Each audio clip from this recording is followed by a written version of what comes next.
Aqui a nossa aula teórica de elaboração de documentos psicológicos. Elaboração de documentos psicológicos se configura como um dos grandes calcanhares de Aquiles, né, do psicólogo. Frequentemente eu vejo psicólogos com receio da escrita psicológica ou se negando a emitir laudos, quando na verdade nós não temos essa autonomia, né? Não cabe a nós decidirmos se podemos ou não emitir um documento, mas sim devemos emitir um documento. E a Resolução 006 de 2019, que é que ampara a nossa escrita, ou seja, que norteia a nossa escrita, tornou isso explícito na última resolução, dizendo que a qualquer momento o teu paciente pode solicitar a documentação psicológica, um instrumento psicológico, um documento psicológico, e você será obrigado a fornecê-lo. Então, na verdade, a grande dúvida está em qual é o tipo de documento psicológico e não se eu devo ou não emitir um documento psicológico. Então, hoje a nossa aula vai ser mais para discutir quais são os modelos, e aí, nesse momento, trabalhando teoricamente, né? E no nosso próximo encontro, que é comigo, a partir da manhã, vamos escrever aí documentos psicológicos. Então, iniciando a nossa aula, a escrita ela é norteada por uma resolução, que a atual é a 006 de 2019, que substitui a 007 de 2003. Então, na verdade, desde 2003 que nós temos um manual de elaboração de documentos psicológicos, e ainda hoje nós percebemos as pessoas escrevendo de forma completamente arbitrária. Hoje, por exemplo, iniciei uma avaliação de uma paciente que é vítima de abuso sexual. A psicóloga encaminhou para mim para que fizesse avaliação psicológica e ela emitiu um atestado dizendo que a menina foi abusada sexualmente. Atestado só se refere à aptidão ou inaptidão de alguma coisa. A gente não declara que uma pessoa sofreu abuso, a gente analisa e conclui. Então, certo seria um laudo. Então, hoje a gente vai conversar um pouquinho sobre a escrita dos documentos, o que nos é determinado e quais são os documentos que a gente pode e deve utilizar. Então, essa resolução foi publicada em 2019, né? Como eu disse, ela substituiu a 007 de 2003, então já fazem aí quase 20 anos que nós temos uma forma de escrever regulamentada pelas resoluções do nosso Conselho. E, às vezes, cria-se uma dúvida, né? Se eu devo escrever ou se eu não devo escrever, o que eu posso escrever, o que eu não posso escrever. Então, quando meu paciente me sugere um documento e como é que eu faço para tratar essas questões de sigilo, principalmente quando eu trabalho com um laudo, né? Porque o laudo é descritivo. No atestado eu consigo manter um certo sigilo, na declaração totalmente sigiloso. No parecer, eu não vou estar falando sobre pessoas, eu vou estar falando sobre processos, mas como é que eu faço isso no laudo? Tanto no laudo quanto na devolutiva, nós conseguimos manter uma característica de sigilo, porque o que a gente vai comunicar nos nossos documentos são comportamentos e não fatos. Então, eu não preciso fazer descrição literal no meu laudo. Eu não vou dizer que nunca, porque nunca é muita coisa, mas assim, 99% dos meus laudos eu não faço nenhum tipo de descrição literal, não há necessidade, porque a minha contribuição é qual é o comportamento que aquela pessoa está apresentando. E listar o comportamento sem descrever na íntegra esse processo me deixa seguro no que se refere às questões do sigilo com o paciente. E esses sigilos devem ser respeitados mesmo quando nós trabalhamos numa equipe interdisciplinar. Então, uma coisa que a gente não pode nunca perder de referência é que o nosso comunicado é para o paciente, ou se o paciente tiver algum comprometimento, para o for menor de idade, para o cuidador e para o paciente, para mais ninguém. Então, a FGS presta serviço numa clínica e nessa clínica tem outros psicólogos. E essa é uma das nossas questões, assim, o fato de você ser psicólogo, de você ser médico, você ser enfermeiro, não me tira a necessidade do sigilo da relação com o meu paciente. Então, eu vou comunicar, se estiver numa equipe interdisciplinar, comportamentos, mas eu não vou comunicar fatos, né? E ainda assim, é interessante até para que vocês tenham uma segurança jurídica, que o teu paciente esteja ciente de que os comportamentos vão ser compartilhados com equipes interdisciplinares. O que significa comportamentos e não fatos? Bom, eu tenho uma paciente que narra para mim que ela tem muita vontade tem muita dificuldade de se aproximar das pessoas, e por isso que ela não consegue namorar, porque ela não consegue estabelecer aquele primeiro contato, uma adolescente. Quando eu dou uma resposta para os pais, ou quando eu escrevo no laudo, né, no documento, que é o que a gente vai discutir aqui hoje, eu vou dizer, a referida paciente ou a referida cliente, a referida avaliada, apresenta características de introspecção ou de pouca habilidade social que dificultam a aproximação com pares ou com grupos, mas o que é que aconteceu, o que é que acontece no cotidiano dela que impede isso, eu não vou citar no documento. Eu vou citar para ela na entrevista devolutiva, mas no documento não, tá? Então, isso é um detalhe importante quando a gente trata de critérios de documentos psicológicos. E é dever do psicólogo entregar esse documento por escrito. Então, nessa resolução, nós tivemos uma inclusão de um processo que já na literatura se mostrava como importante, mas não era obrigatório, que é a entrevista devolutiva. Então, hoje, é obrigatório a entrega de um documento psicológico, que é, no nosso caso aqui, em psicodiagnóstico, um laudo, e também uma entrevista devolutiva, tá? Todos os documentos, eles devem ser rubricados e assinados. Então, se o seu laudo, que normalmente é um documento mais longo, tem mais de uma página, você vai rubricar todas as suas páginas e vai assinar a última, tá? E quando você elabora um documento hoje, e aí eu digo hoje, na verdade, desde 2019, tem a obrigatoriedade de você fazer as referências de tudo que você utiliza como técnica no seu processo de avaliação. Então, se nós usamos, aqui a gente está falando de um curso de avaliação psicológica infantil, né? Se nós usamos entrevista clínica, CAT-A, EPQJ e BPA, e concluímos algo de acordo com os critérios do DSM-5, essas informações devem constar lá no final do seu documento como referência, igual a gente faz nos artigos, igual vocês fizeram nos trabalhos de conclusão de vocês, eles também deverão estar no final desse documento como referências. E aí, tratar dessas minuciosidades, né, de como é que a gente faz o sigilo, da importância de estar assinado, da importância de ter referência, da importância de ser entregue por escrito, não só uma entrevista devolutiva, nós vamos passar para os documentos propriamente ditos. Então, essa resolução traz a possibilidade da emissão de 5 tipos de documentos diferentes: declaração, atestado psicológico, relatório, e aí com uma diferença da resolução anterior, que é 017 de 2003, que são os relatórios multiprofissionais, laudo psicológico e parecer psicológico.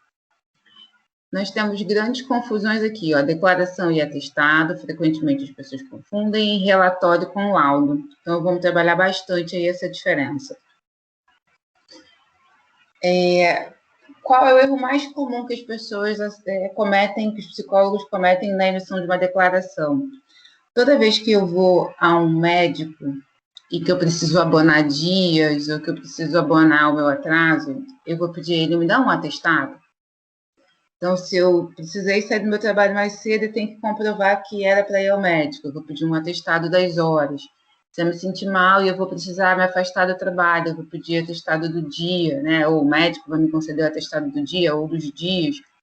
E isso, às vezes, faz o psicólogo crer que, para abonar a presença ou a ausência ali daquele paciente que ele está atendendo, ele também emitirá um atestado. Mas, para nós, psicólogos, documento que comprova a presença é a declaração. Então, a declaração tem por objetividade comprovar que você atendeu aquele paciente ou que aquela pessoa que está te pedindo a declaração esteve ali acompanhando aquele paciente. Não está subentendido que houve uma análise, não está subentendido que houve uma conclusão, está explícito é que a pessoa esteve ali. Então, declaro para devidos fins que Patrícia da Silva está sobre atendimento psicológico todas as terças-feiras, de 16 às 17 horas. Declaro para devidos fins que Patrícia da Silva esteve no meu consultório no dia 2 de junho de 2021, no período de 18 a 19 horas. Ou, declaro para devidos fins que Patrícia da Silva esteve no meu consultório em acompanhamento do menor João da Silva em 2 de junho de 2021, de 18 às 19 horas. Ou seja, eu estou declarando que você esteve ali. E que você pode estar ali, inclusive, acompanhando outras pessoas. Não está implícito nesse documento que eu concluir qualquer coisa a seu respeito.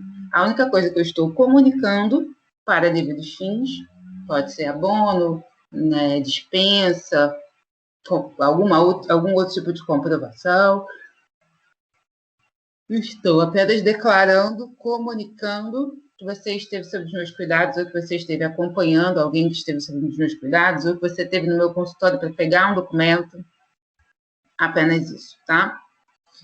Já quando nós falamos dos atestados, que eu trago um modelo de declaração para vocês, esse modelo está lá na resolução. Então, declaro que no dia 6 de abril de 2019, a referida paciente, o nome, né, esteve sob os meus cuidados no horário de 16 às 17. Não sou eu que escolho o que vem na minha declaração, isso está lá na resolução. Então, o seu documento tem que vir com o título, que é a declaração, expor no texto o nome da pessoa que foi atendida, né, por completo, o nome social, finalidade e especificar o dia e horário que ela teve lá. Tá? Então, Maria da Silva, finalidade atendimento psicológico, e aí eu declarando que ela teve lá naquele dia, naquele horário, para ela comprovar aonde for necessário.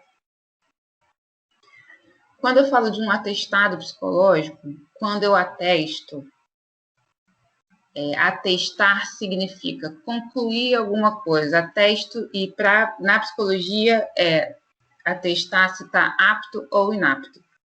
Ninguém está apto ou inapto para a vida, ninguém está apto ou inapto para tudo, você está apto ou inapto para alguma coisa específica, tá? Para alguma condição específica. E o atestado psicológico é o documento que irá responder a essa pergunta.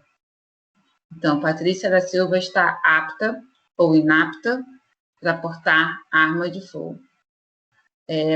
João da Silva está apto ou inapto para realizar cirurgia bariátrica. Fernanda da Silva está apta ou inapta para exercer a função de recepcionista. Está implícito que eu te avaliei, independente de quais os métodos que eu utilizei, está implícito que eu te avaliei e concluí que você está apto ou inapto.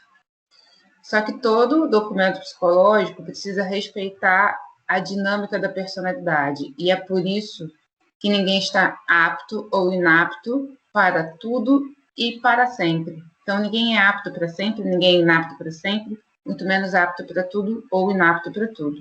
Então, isso precisa estar explícito no seu documento.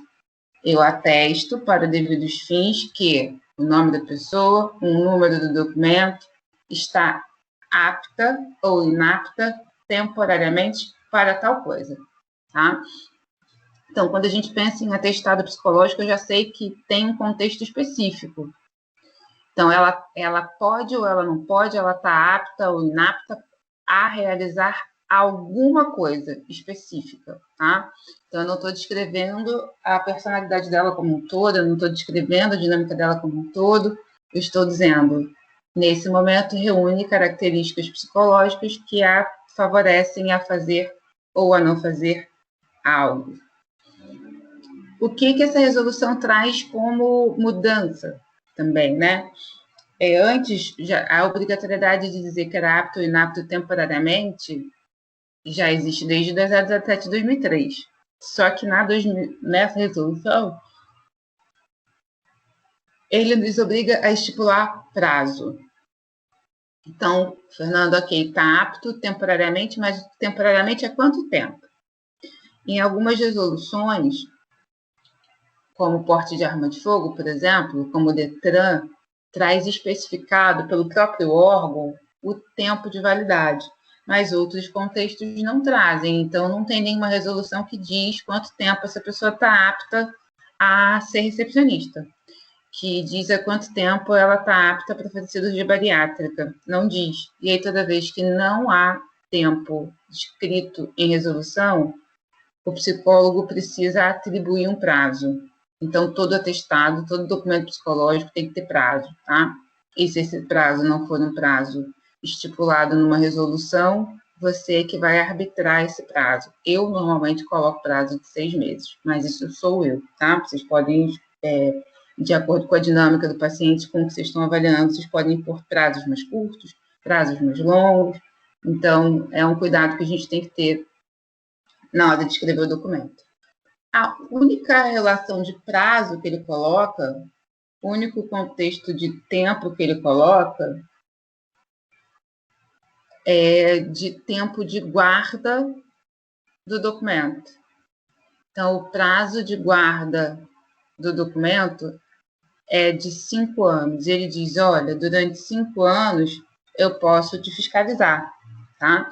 Então, isso é uma mudança também nessa nova resolução, não é só tempo de guarda, é tempo de fiscalização. Então, ele entende que a qualquer momento ele pode te fiscalizar aí na entrega de documentos, no documento que fica arquivado. O atestado também traz o texto na resolução. Então, lá no título, ele vai pedir para que você coloque qual é o título do documento, que é um atestado, o nome do solicitante e ateste para devidos fins que nome completo, número de um documento, pode ser CPF ou RG, está apto ou inapto temporariamente a exercer uma função ou uma condição temporariamente. E esse atestado tem validade de X tempo. Nessa resolução atual, ele propõe que a gente também pode colocar essa inaptidão por uma condição específica.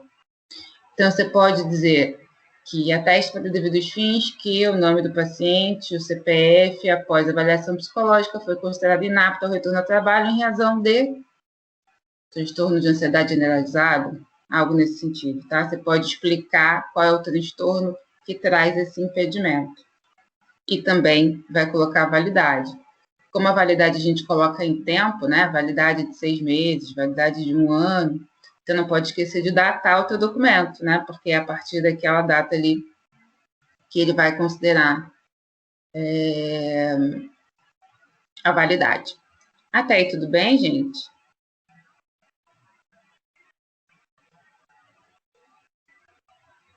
Entendeu? Tá tudo ótimo. Então, vamos seguir. Relatório. Às vezes, a gente não presta muita atenção no que a palavra está dizendo para a gente. Quando a gente faz isso, diminui a chance da gente errar. Declaro. Declaração. Sou eu declarando que você esteve lá. Atestado. Sou eu atestando que você está apto ou inapto para fazer alguma coisa. E o relatório, como o nome já diz, eu estou relatando alguma coisa que eu vi.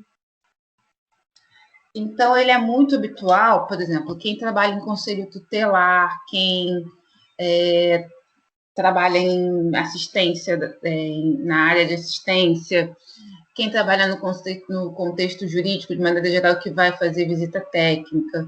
Então, lembre vocês que ou estão fazendo estágio ou já fizeram estágio, aquele documento que tu entrega para o teu supervisor de estágio. Então, relatório é você documentando na íntegra o que você viu e o que você percebeu. É você relatando de forma detalhada, eu até destaquei aqui, a tua observação.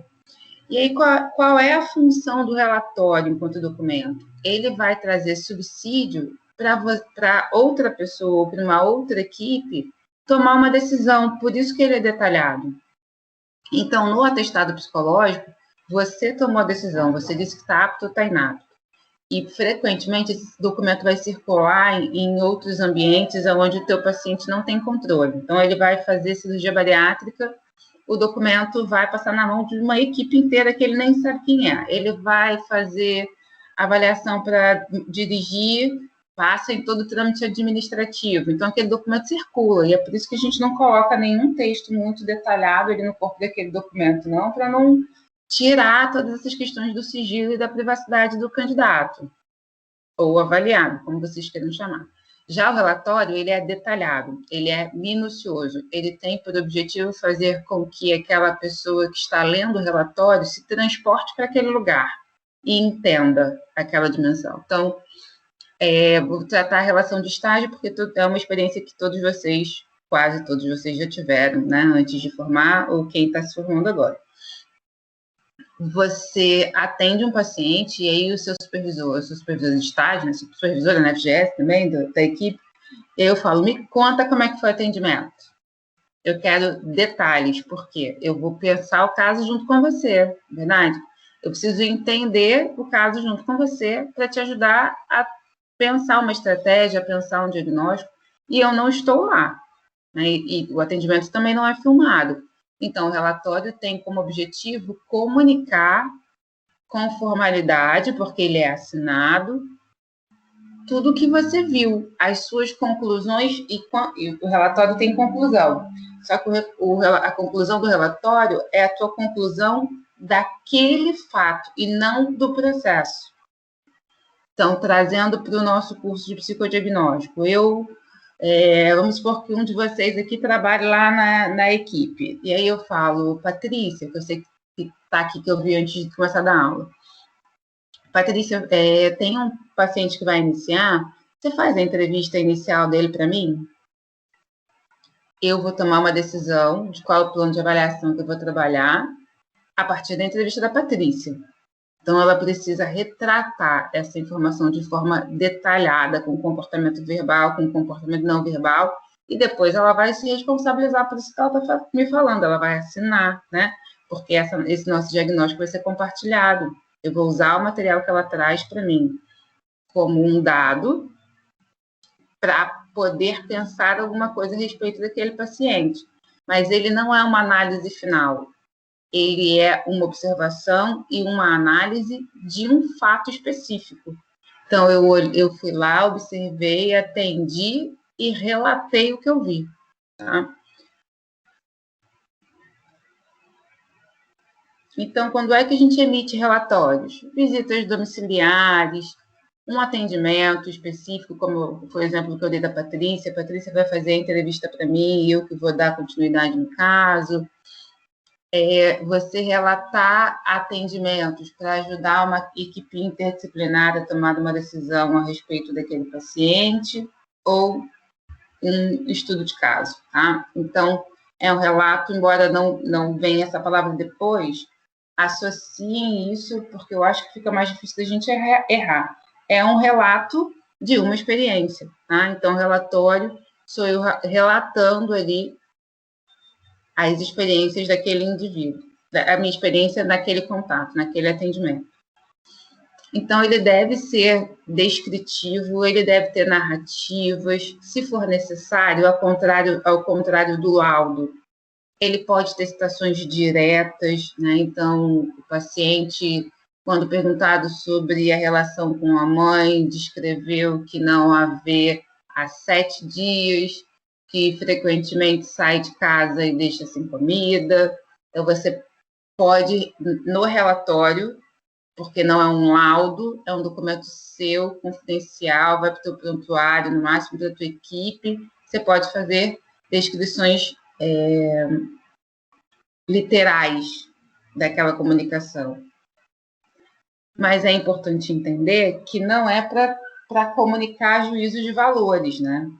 Não é, na verdade, para você ainda fazer uma análise do processo, porque você não está no processo, você está em um recorte do processo. Então, você tem parte da informação e você vai comunicar ela de uma forma clara, neutra, se possível literal, para que ela sirva como uma tomada de decisão. Então, entenda, quando vocês estão escrevendo um relatório, que vocês são os olhos de outras pessoas.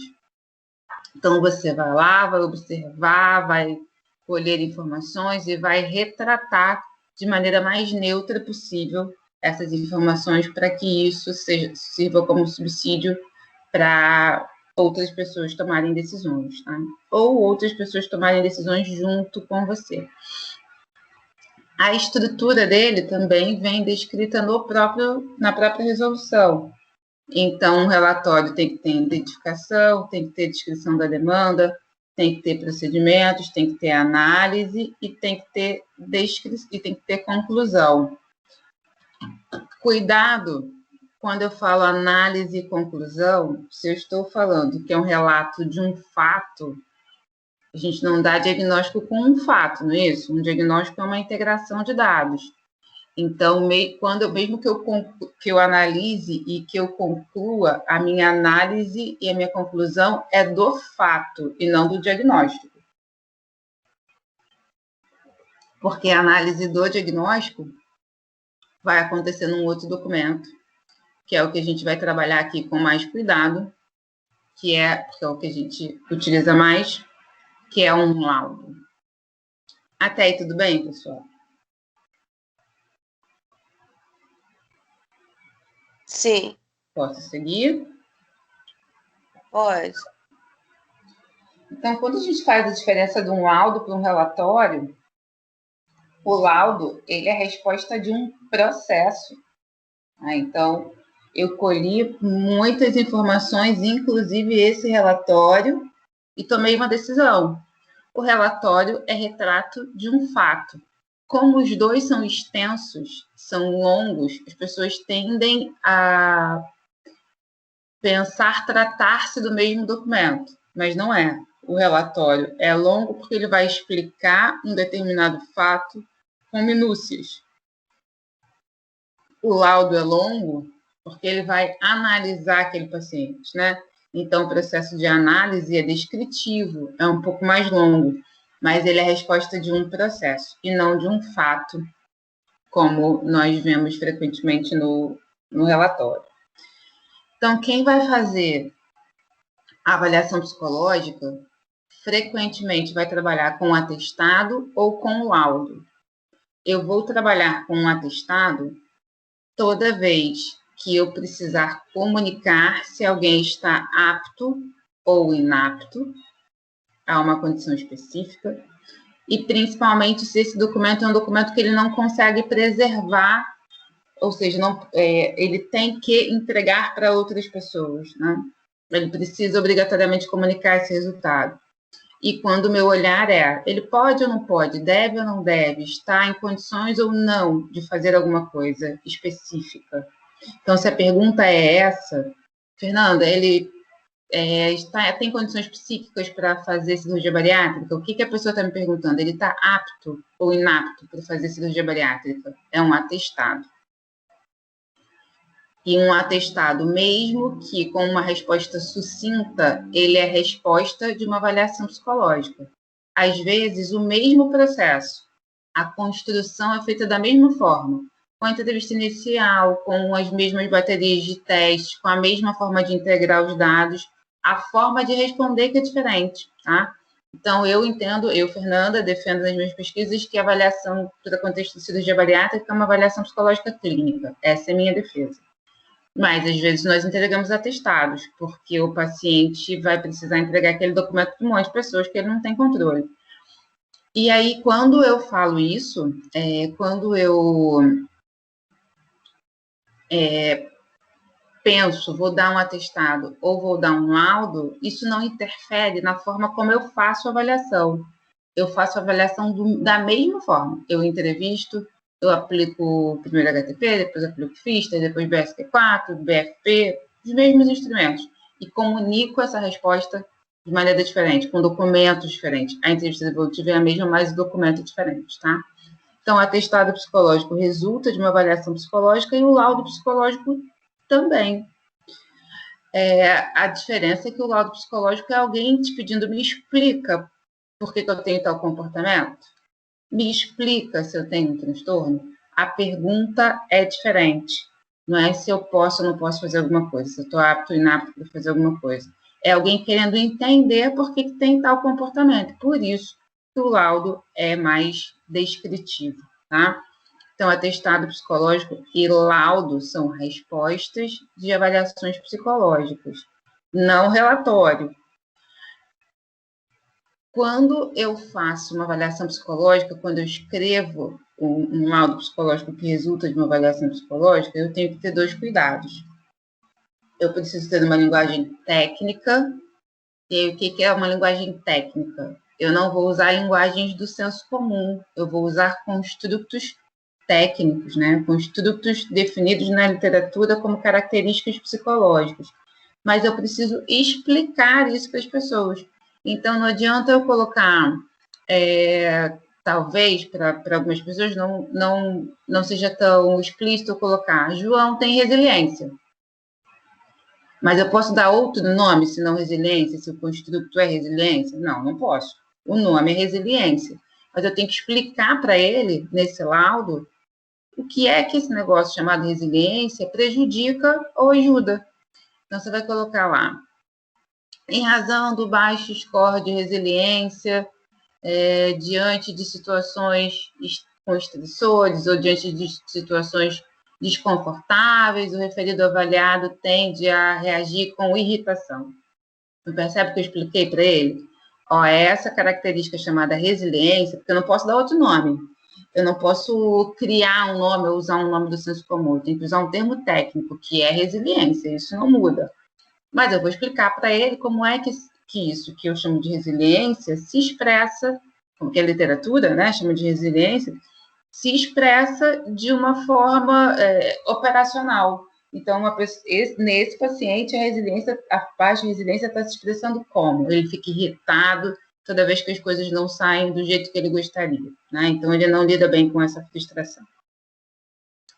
E aí, um outro cuidado que a gente tem que ter, que foi citado logo no início do nosso encontro, ainda que descritivo, eu tenho que garantir o sigilo. Então, percebam que eu falei, ele tem um baixo score de resiliência, que impacta em um comportamento de irritabilidade quando é contrariado, ou diante de situações que fugiram do seu planejamento. Agora, eu não posso colocar no laudo situações tipo a resiliência reflete em episódios como o xingamento da sua mãe tal dia. Eu não posso colocar isso, porque isso ultrapassa os construtos e isso extrapola essa relação de sigilo, tá? Porque muitas vezes isso é uma narrativa sua com o seu paciente. Então, você pode falar isso para ele na entrevista devolutiva? Pode. Se ele tiver te contado isso, você pode falar com ele na entrevista devolutiva. Mas você não pode escrever isso no documento, tá? Então, no nosso documento psicológico, nós teremos apenas com características técnicas e éticas, e não informações de citação direta ou experiências do cotidiano que o paciente tenha te descrito. O laudo também traz tópicos organizados e definidos pela resolução. Então, o laudo psicológico é composto dos itens identificação, descrição da demanda, procedimento, análise, conclusão, e aí eu coloco aqui em vermelhinho referências, porque a mudança que teve nessa nova resolução com relação ao documento é a inclusão das referências. Não havia essa obrigatoriedade na resolução anterior. Então, identificação, você vai colocar o nome do paciente. Sugiro colocar um documento de identificação, RG ou CPF. Normalmente, eu coloco CPF, porque os testes psicológicos pedem na folha com maior frequência CPF, então é um documento que eu já tenho, mas RG e CPF, qualquer um deles é válido. Descrição da demanda, é porque é que essa pessoa veio fazer avaliação psicológica, então, avaliação psicológica sugerida pela escola com suspeita de transtorno específico da aprendizagem e dislexia. Então, por que é que essa pessoa está solicitando essa avaliação? Ela está solicitando essa avaliação não significa que somente isso será respondido, né? Então, mas isso será respondido também, porque ela te fez essa pergunta. Procedimentos é tudo que você usou na sua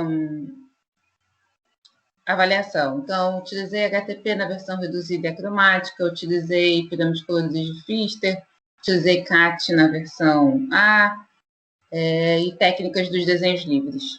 Lembrem-se que tudo que vocês colocaram como procedimentos, depois vocês vão ter que colocar como referência lá embaixo, né? Então, quais foram os manuais que vocês utilizaram. Isso é muito importante, inclusive, para sabermos se o psicólogo está utilizando o manual correto, o manual que está válido naquele momento, né? Então, os manuais passam por frequentes atualizações e, às vezes, o psicólogo não está atento a isso e utiliza um material que é um material desatualizado. Então, as referências nos ajudam a perceber se ele está trabalhando com o material correto. A análise é onde você vai descrever os seus achados, então é onde você vai trabalhar a integração dos dados, a organização que você faz do pensamento a respeito do teu paciente. Então, quando você levanta os seus testes, você tem os resultados. A partir dali, você vai estabelecer conexões de uma característica com a outra e vai escrever essas conexões. Conexões são análises. E depois das análises, você conclui. A partir do acima exposto, conclui-se que o paciente tem, e aí se ele tiver um transtorno, o que nós utilizamos como referência para a classificação dos transtornos é o DSM-5. Então, a gente vai colocar o transtorno, as subclassificações do transtorno e a codificação desse transtorno. Tá? Então, na conclusão, sou eu dizendo, a partir do que eu expliquei acima na análise, eu concluo que o paciente tem tais e tais e tais transtornos. Ou, se não tiver transtornos, apresenta tais e tais e tais comportamentos. No laudo, além de nós concluirmos com o transtorno, nós também precisamos comunicar quais são as práticas terapêuticas que serão eficazes para ele. Então, eu não vou dizer só o que ele tem, mas eu também vou dizer, é o que a gente chama de prognóstico, né? Eu também vou dizer como é que pode tratar isso. Então, ele tem tal transtorno e eu sugiro tal intervenção para que possamos reverter tais comportamentos. Então, o referido avaliado apresenta uma queixa de assertividade que, neste momento, não representa indicativo de nenhum transtorno. Sugerimos intervenção terapêutica na abordagem de terapia cognitiva comportamental para que tenhamos remissão do referido comportamento. Então, o tratamento não ocorre só se tiver transtorno. O tratamento pode ocorrer se tiver alguma característica desadaptada. E eu vou colocar na conclusão não só o que eu encontrei de transtorno, mas também quais são as indicações terapêuticas para esse transtorno. Tudo tranquilo até aqui?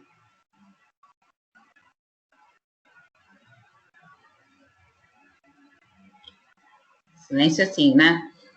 Parecer psicológico. Aqui tem muito erro também. Se você vai a algum médico, ele vai dizer para você, eu quero um parecer psicológico se você tem um déficit de atenção. Eu vou pedir para você trazer um parecer psicológico se você pode ou não pode fazer cirurgia bariátrica. Porque, normalmente, na área médica, a tratativa é mesmo de parecer. Só que, na psicologia, parecer para a gente é sobre processos, não é sobre pessoas. Então, se eu estou avaliando uma pessoa, eu vou emitir um laudo.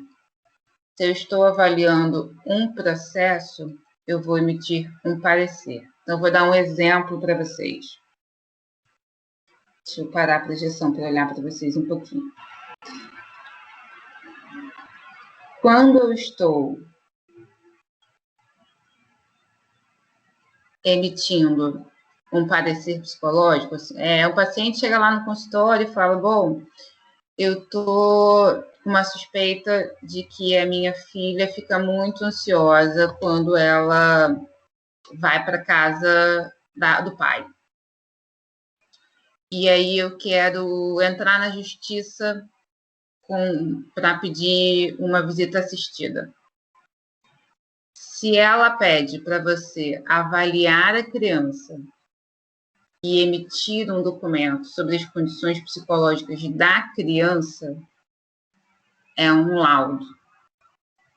Se ela te pede para avaliar o laudo de uma outra pessoa, se ela pede para analisar os procedimentos que aquela outra pessoa utilizou, você não está falando de uma avaliação, não está avaliando o indivíduo, você está avaliando o processo.